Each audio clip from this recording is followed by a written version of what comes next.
The judiciary will continue working alongside with the bar and the AGC in upholding justice.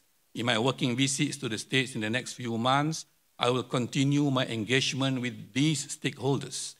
I'm particularly excited to meet the young lawyers committees of the state bars. I say so because I'm committed to see the improvement of the standards of advocacy among the young lawyers in our courts. Continuing legal education has always had a special place in my heart, having taught at the law schools in UITM and University Sultan Zainal Abidin, UNIZA. Finally, the most important player at the forefront of judicial independence is obvious. It is the leadership within the judiciary itself.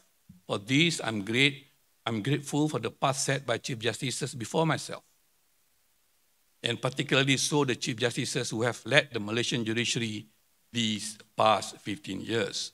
These leaders of the judiciary have collectively made great strides, putting in place institutional and procedural reforms, improving the efficiency of the judiciary, enhancing access to justice, and placing emphasis on the need for a transparent and independent judiciary. My predecessors have led with utmost integrity, and now the baton has been passed at most pivotal time with the country watching closely. I stand on the shoulders of giants, and I can only pray that Allah subhanahu wa ta'ala will guide me in the same way He has guided them. Ladies and gentlemen, I would also like to spend a few minutes to express my profound gratitude to those who have shaped my legal past. By an accident of history, my legal and judicial career is shaped by two Wan Adnans. The first one is the late Tan Sri Wan Adnan bin Ismail, with whom I did my pupillage in 1986 in Kuala Terengganu. Tan Sri Wan Adnan, as we all know, was later appointed as the President of the Court of Appeal. I can still vividly recall his advice to me on my first day of chambering. He said, and I quote, "As a lawyer, you must love the law, be passionate about it, and embrace it. Be honest, since there is no room for intellectual dishonesty in the course of upholding the interests of your client," unquote. The second is Datuk Wan Adnan bin Muhammad, my first cousin, who is a former Court of Appeal judge. I'm happy to note that he's here today. When I informed him of my impending elevation as the Judicial Commissioner almost 10 years ago, his advice to me was very simple. He said that whenever I make a decision, I must remember that the choices I will make will echo beyond the confines of my chambers. In the end, we are ultimately answerable to our Creator. It is with this guidance that I continue my judicial path.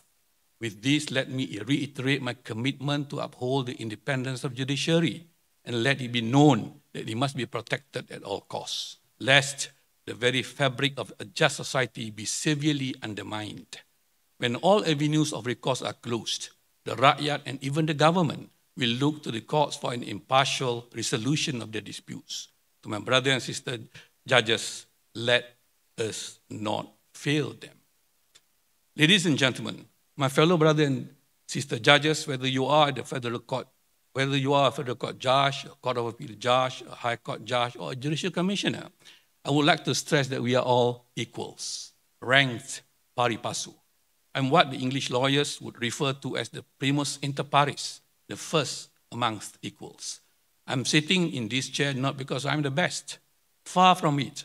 I was not born great, nor have I achieved greatness. Instead, what I have is simply the responsibility of leadership entrusted to me. Leadership is about taklif, which reflects a heavy trust or amanah and serious accountability. It is not about tashrif or privilege. While it is indeed an honor to serve as judges, let us not forget, even for a moment, that the immense duties and accountability that come with it. This is an amanah which we have to hold steadfastly in the discharge of our judicial duty. As a judge, it is impossible to please everyone. In every decision we give, at least one party will not be satisfied with our decision. This is only to be expected. But in our system, there are avenues for an aggrieved party to take the next course of action. Whatever our decision is, lest we forget, we must ensure that the losing party walks out of our courtrooms feeling satisfied that he was given the right to be heard, to present his evidence and be given his day. Do not shut them out. Ladies and gentlemen, one final word. one of the most influential contributors to the principle that power must not be concentrated in one person or institution, but rather divided among different branches of government to prevent tyranny and protect liberty, was the French philosopher Montesquieu. In L'Esprit de Loi, the spirit of the laws, he wrote, and I quote, "There is no liberty if the judiciary power be not separated from the legislative and executive," unquote. I have had a long and varied career. I have served in all three branches of the government. I cannot erase my history, political or otherwise. But as I assume this most solemn amanah, and for as long as I occupy this chair, I give you my unconditional pledge in the name of my Creator, Bismillahir Rahmanir Rahim, that I will vigorously protect and relentlessly safeguard the independence of our branch of government with every fiber of my being. And now let us look forward to the future of our judiciary, one that is independent, resilient, efficient, learned, and future-proof. Let us do this for our beloved country. To my fellow brothers and sister judges, to the judicial officers throughout the country, to Tan Sri Attorney and his able officers in the AGC, the Malaysian Bar, the Sabah Law Society, the Advocates of Association of Sarawak, and other stakeholders, let us chart this future together by working with me. I pledge to do my level best towards the betterment of the Malaysian judiciary and its independence. That there be a strong message of the independence of judiciary, which shall continue to be loud and clear, echoing not just through the halls of the Palace of Justice and other courthouses, but also through all corners of our society and all the corridors of power in our country.